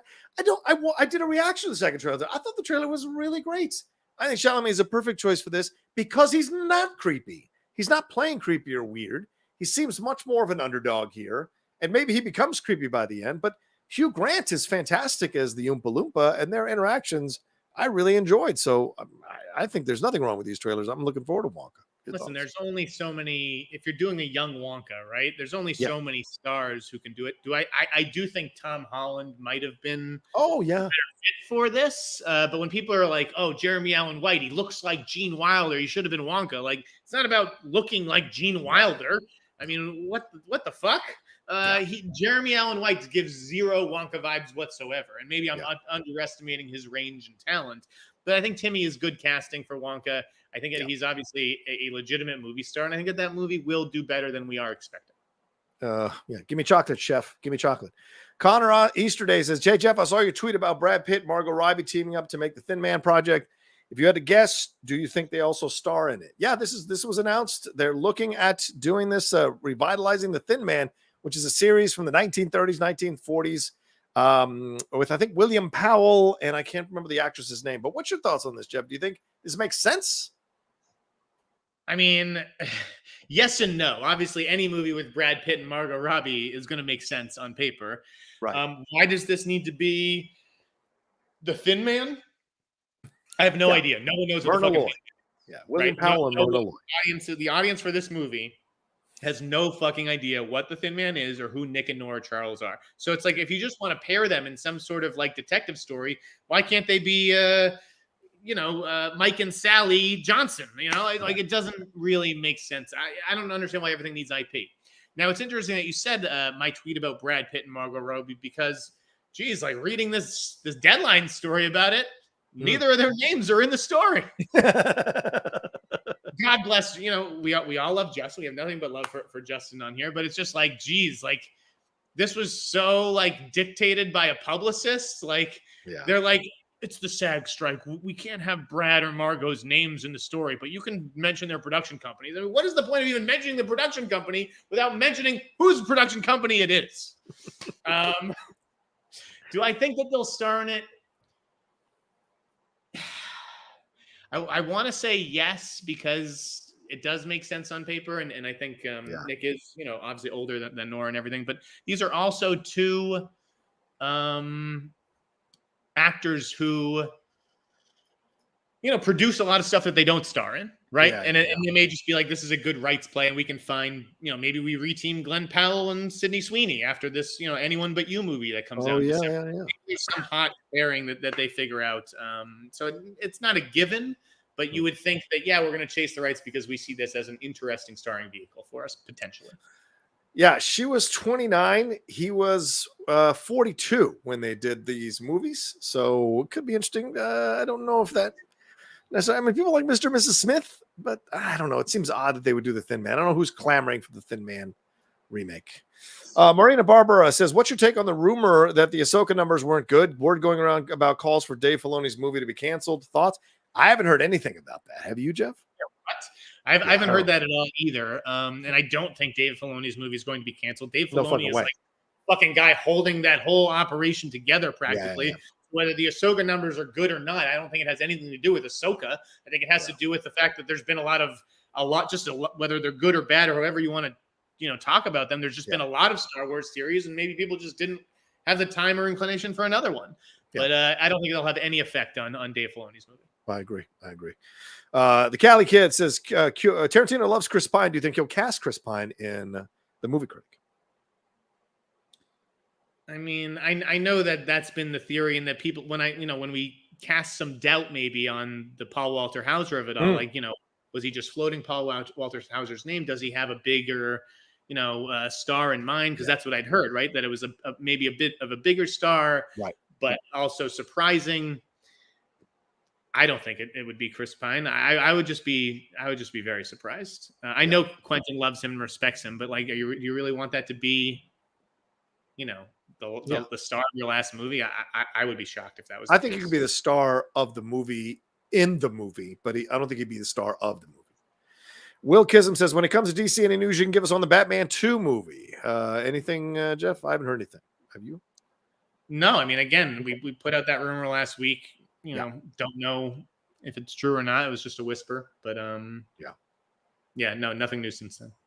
Draws Walker 9 says, what is up with a possible Rocketeer reboot, Jeff? Have you heard anything? What do you know about it? I've never seen the Rocketeer. I mean, Umberto broke that really good story, right? It was like, is it yeah. Eugene Ash who's gonna write the script? I mean, I'm not terribly familiar with Eugene's work or anything, but it was a good scoop by Umberto, who's obviously had a great week. I'm not. He did the A24 story. Oh, that was him. Okay, cool. About them, shifting gears and everything. Yeah. So I'm not a Rocketeer guy. I don't care about the Rocketeer one iota. That was not a movie that I really cared about as a kid. So do you have any thoughts, John? No, I mean, I'm not a PJ Campbell, our friend from the Schmodown. He is a big Rocketeer fan, but I am not. I've never seen it, so it never really kind of grabbed my interest. And I see everybody having YouTube channels going first time watching, so maybe that may be something I put on the list and do myself. But yeah, we'll see. But fine, great, that's cool. I know people love it, so I hope it happens. Mitch Jen says, do you think the Iron Claw could be this year's sleeper during award season? Could A24 push it over past lives? We talked about it, Mitch. Thank you, dude. Yes, thank you for that question, though, Mitch. Yeah. Brandon says, what is your two guys' favorite sports movies? It's Hoosiers for me, then Rudy. Oh, I hate Rudy, but Hoosiers I'll go with you on. Go ahead, yeah. Hoosiers is a great one. God, my favorite sports movie of all time. Ugh. Yeah. That's a tough one, man. I mean, I love Rocky IV. I love any given Sunday. I really do. I know. Such a terrible fucking movie. And I love Major League. Major League still holds it all these years later. That's a hilarious movie. Yeah, Major League, White Man Can't Jump, the Burt Reynolds Longest Yard, Hoosiers. Those are great ones. I went back and I made Lindley watch Hoosiers a few weeks ago. She had no interest in it. She was playing on her phone. By the end, she loved it. So that tells you the power, because she does not like sports movies. So Warrior might be my favorite. Warrior's fucking great. And I mean, there's so many. Creed's fucking great. Kingpin. Galileo Production says, any news on the DCU Lantern show, Jeff? Have you heard anything? I think it's nothing. Dead, right? For now, it's kind of dead for now. Dude, guys, you can trust the reviews from these basic critics, okay, who are afraid of their own emotions, okay, and see a movie like Green Book and, oh my God, I can't handle it. Green Book won Best Picture because it was fantastic. Coda won Best Picture because it was fantastic. And I'm telling you right now, I get the same tingle from Naiad. So you can either believe me or you can believe a bunch of people who fucking paid to go to Telluride to be like, Poor Things was better. Green Book is a terrible movie. You're an insane person. All right, let's move on to one story here before we take a break. What's your situation, Jeff? You got time to hit these other stories or no? Yeah, we can do another 15 minutes or so. Let's move on. Ari Emanuel versus CAA. What is this? Ari Emanuel calling out CAA after the Julia Ormond lawsuit was filed here against the two heads of CAA there, who were the agents of hers back in the 90s. He said there's like 7 agents that covered for Harvey and essentially walked their clients to Harvey to be sexually assaulted or abused. That's what he's claiming in this, if I'm reading between the lines of what he said. So these are I mean, he went on a run here. He went after Vince McMahon. He went after Netanyahu. My man was off the chain dropping his bombs here. It's curiously left off Elon Musk, his buddy, from criticism, which bothers me. But overall, what do you think about what he was saying here and all this stuff? This is quite the war of words. I mean, shit, like, sometimes these guys can come together for the right cause and play nice just to get, a piece of business done or whatever. Jeff has bad taste in movies. That's why you're watching my fucking podcast right now. Calm down. Brian Lord and Ari Emanuel. Like, what a war of words. And like, I can't even believe some of this stuff. I mean, let me read this from Brian Lord. We all know Ari Emanuel to be an incredibly performative and erratic, and in my mind, self-serving human. That's funny from the head of CAA. Yeah, go ahead. Right. This is from the head of CAA talking about the head of WME. I think much to the detriment of not just his colleagues, but his clients, the few he's got left. More importantly, his investors. The idea that he in any way could hold himself out as morally superior to anyone, but specifically around challenges to women, it's ironic that the companies that he's led his group into and the men that he's partnered with and defends are maybe his advisors on women's issues. But these are very serious issues. They're not meant for any hypocritical sound bites. So you're not going to get any from me. We're falsely accused, and we're going to address those accusations in court. Again, we talked about Julia Ormond last week, right? Yep. I mean, I believe her. I do think that there's plenty of people who know. I do think that there were agents at CAA who know. Am I prepared to go as far as to call them Harvey Weinstein's pimps? Maybe not necessarily. Do I think that, I think that, yes, that people need to be held accountable. It's tricky to do that because you're playing the who knew what when game, right? Which is tough to prove in a court of law. But absolutely, yes, people knew. Absolutely. Oh, 100%. People knew. Even Tarantino and some other people have come out and said they knew they should have done more. Brad Pitt confronted Weinstein over Gwyneth Paltrow back then. So people fucking knew. And this town is gossip, gossip, gossip. So there's no fucking way people didn't know about what he was doing. But the man had power. And as you saw in that great movie, She Said, he could corral the police to go after these women and berate them and make them feel all alone. And that's the kind of evil power that fucker wielded. And so, yeah, of course people knew, but they were afraid. Why? Because they were making money. And this town could talk about morals. They can make movies all they want about kumbayaing around the fucking tree, but they will turn on each other in a second if there's money involved. And I'll go there right now. I mean, we're not even done with this story because I do want to read Ari's quote where he basically compared. I mean, he compares, Kevin Huvain, Brian Lord to Ghislaine Maxwell. Yeah. Right. To Weinstein's Jeffrey Epstein. Yeah. Right. Exactly. But I'll go there pretty rich, I would say, of Variety to launch this week an anti-Semitism conference. Right. And last week, do you know what was on the cover of Variety? No. Saudi Arabia. Saudi Arabia. Right. Come on down to Saudi Arabia, where we kill journalists and hate Jews. Yeah. Now, I read up on this, and I understand that Saudi Arabia has addressed its textbooks, that it gives to its youth, and they have scaled back on the anti-Semitism in those textbooks. Sure. But the idea that Saudi Arabia just loves the Jews in it right now, it's pretty just rich of Variety to speak out of both sides of its mouth. We will take, we're going to do this conference, but we're also going to take these people's money. And again, it all comes down to money. Yes. Oh God, I want to say something. I can't say anything. All right. I want to say something. I have burned all the bridges. You still have bridges, so don't burn them. Let me burn. No, you have bridges still. Stop it. Let's take a quick break. We'll jump into some more stories. We're at the half-hour mark. And more stories? Yeah, we got to talk Taylor Swift. We'll be right back right after this.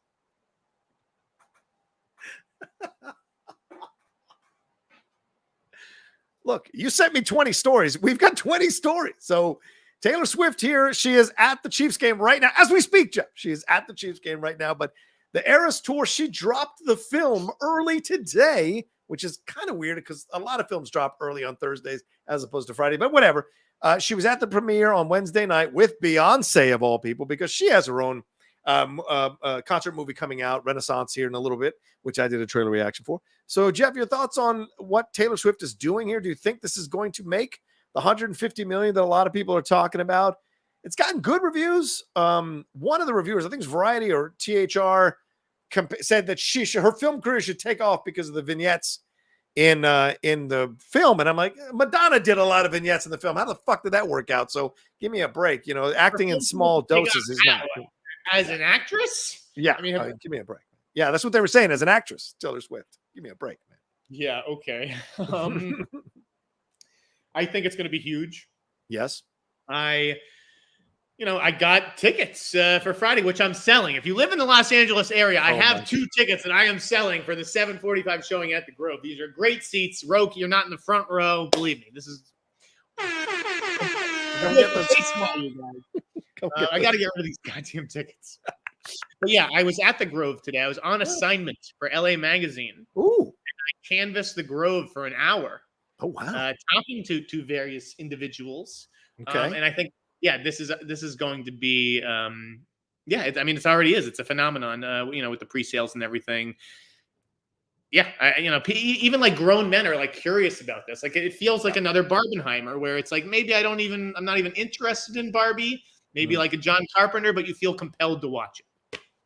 Yeah, I might go tomorrow by myself at one of the local theaters. I have the Regal thing. Oh no, it's only AMC, right? It's only at the AMC theaters. Is that correct, or is that in? I don't know. Like, so I wound up with these tickets basically because I thought I was buying tickets for tonight. And I don't even know. I couldn't find tickets. Maybe it was all because it was sold out. I couldn't find tickets at the Grover Century City. The only place I could find tickets was like Burbank, and I certainly wasn't schlepping up there. But so I don't know. You're right. It is though just AMC. Obviously, she cut the deal with AMC. Yeah, it seems like AMC's doing the same thing. Okay, because like this is the IMAX for tomorrow at 2 p.m. There's a lot of seats available, but this is also San Diego, so maybe it's not going to be in the bigger cities. It'll have more people, so I could probably comfortably go tomorrow. Just Los Angeles was like booked. Yeah, of course, it's Los Angeles, man. Of course, and maybe she made AZ Badfish says my theater here is getting it. And it's not AMC. Maybe she made deals with other chains. I'm not entirely sure actually. Okay. It does seem like it would be difficult to hit that $100 million or $150 million benchmark with just one chain showing it. Right. And I don't think you'd want to alienate the other chains either. Right. So yeah, I honestly don't know the answer to that question. Haunted Autumn says, Maiko, we all know you're a Swiftie Rocha. It's okay. No, I'm like Eddie Bunker in Eddie Bunker, Charlie Bunker, whoever it was in Reservoir Dogs when he's talking about Madonna. He's like, as soon as you started that pop it out, don't preach shit, I tuned out.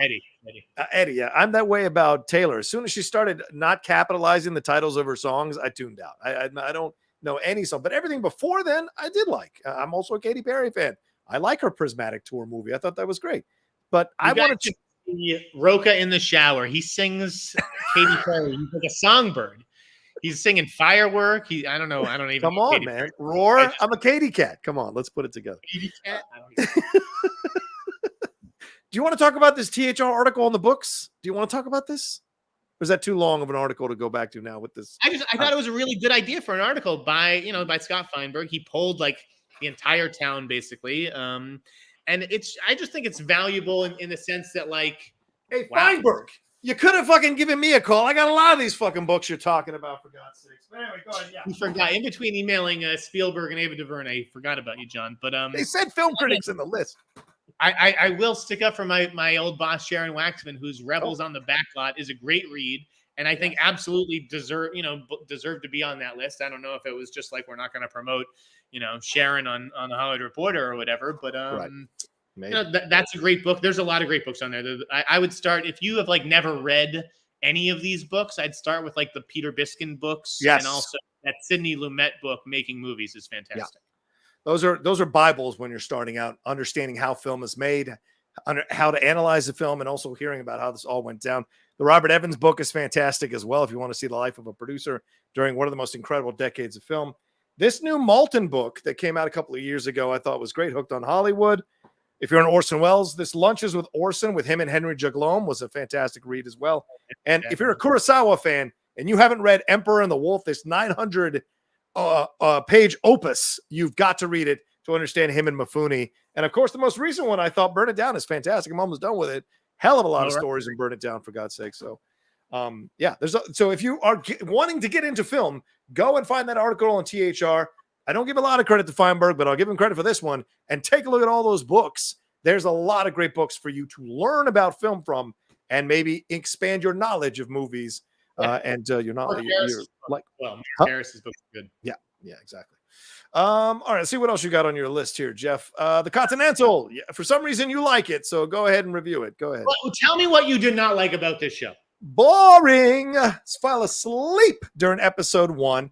All these things are stock characters. Everybody I agree that episode 1 is the weakest. It's terrible.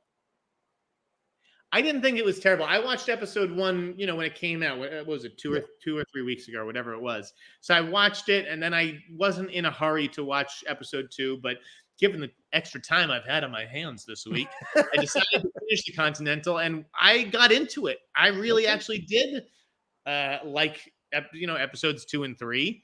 I thought this show had fun action. I really like the cast. I really like the young, Sharon, right? Yeah, Young Lance Reddick. yeah. The lead maybe wasn't my favorite, but like He's I not thought magnetic, man. Yeah, I get that, but like everyone around him, like the crazy, villains in the black trench and everything. I like them. I liked the black brother and sister. I loved Ray McKinnon, the sniper. Yeah. Like I think that there's a lot of good elements here. The soundtrack was fantastic. And who I want to give credit to is Screen Rant. Okay. Screen Rant had a great article about every song in the Continental when it appears. Just download that play. Like, just go download all those songs. It makes for a great playlist. So I think there's a lot to like here for a Peacock show. I'm not sure what else we were like expecting. It's John Wick, man. John Wick. I'm just saying he's. I mean, what the fuck? Like, you're not getting Keanu back. Like, this is, I think, as much as a John Wick fan could ask for. Okay. I don't understand it's the lead. He bores me, and no offense to him, I'm sure he's a fine gentleman, but he does not radiate Ian McShane. There's not that kind of sexual danger charm that Ian McShane has always had, for God's sakes. Go back and watch him in that old British show, Lovejoy. He has always had that sexual magnetism and scariness to him that this guy doesn't possess. And they turned Gibson into a bit of a one-noter, man, and it's just frustrating to watch that for me overall. So I was a little bit kind of taken. I didn't like the but you know what? If you like the other two, I will watch them. What other movies, like, what a great it's like curious casting in the sense that I think that Mel Gibson repels a lot of audience members, and maybe they don't want to watch Mel Gibson, but it's like if you're trying to root against a guy, he's like the perfect guy to be rooting against. Like, that's true. He's a good villain. Yeah. Yeah. You legitimately don't like him. That's a fair point, Jeff. That's a fair point. But I acknowledge your point that maybe Colin Woodell was a little stiff and didn't have the same oomph that an Ian McShane brings. I agree. I liked his brother more than him in the first episode. His brother was great in that first episode. I wish that he was in it more. I agree. You put on the list Spike Lee talking about Lily Gladstone. He says he said that she has his vote for best actress. Isn't this illegal? Isn't this illegal? This is not tampering. You're not tampering, Jeff. You're allowed to say what you think. Against the rules, the Academy rules. You can't say I'm voting for her, I'm backing her, or whatever it is. Oh, I thought you couldn't hold screenings. No, I don't think you're allowed to say I'm voting for so and so. Okay. So and so has my vote. I'm pretty sure that's illegal. I don't know what the Academy does. Maybe they slap a warning and say, Spike, don't advocate for one person more than the others, or whatever. I don't know if he gets a slap on the wrist or if anybody from the Academy says anything to him, but it set off an alarm in my head because I'm pretty sure you can't say that. Okay.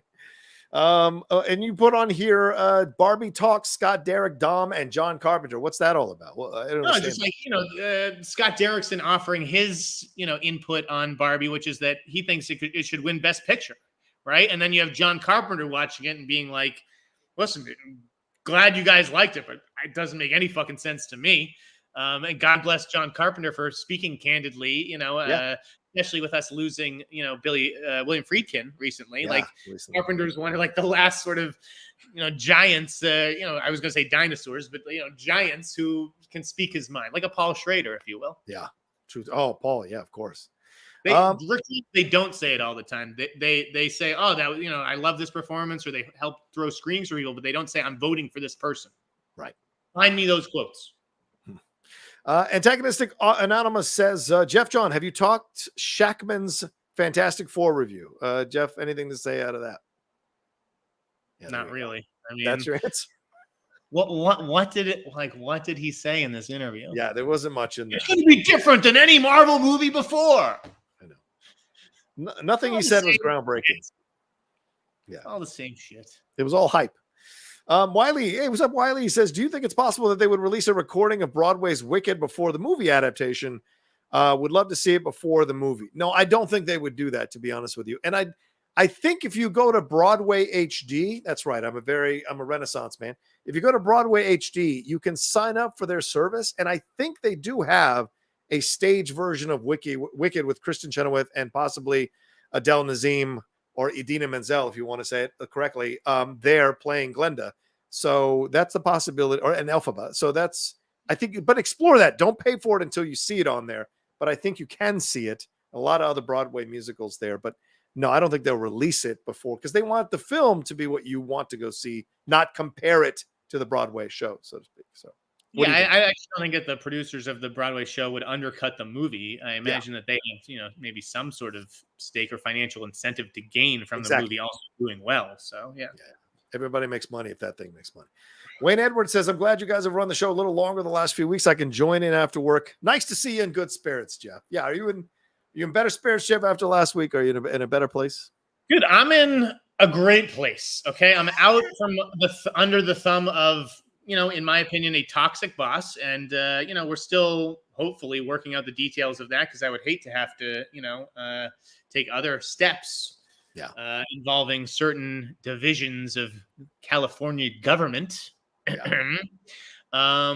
the support that I received from like all corners of the world this week have been, it really touched my heart. I mean, I've cried multiple times, and not from like depression and anxiety, but more from like, I can't believe this guy remembered something that I did for him 10 years ago and came out of the woodwork to say, thank you. And I haven't forgotten that. And I support you. Like you can like, I do other shit besides tweet, guys. I may be a fucking asshole on Twitter. I may tweet this, and that, but like, I do, I support people and help people. And it's just been very gratifying, all the messages and advice that I've received and the people who I've sat down with. I had lunch.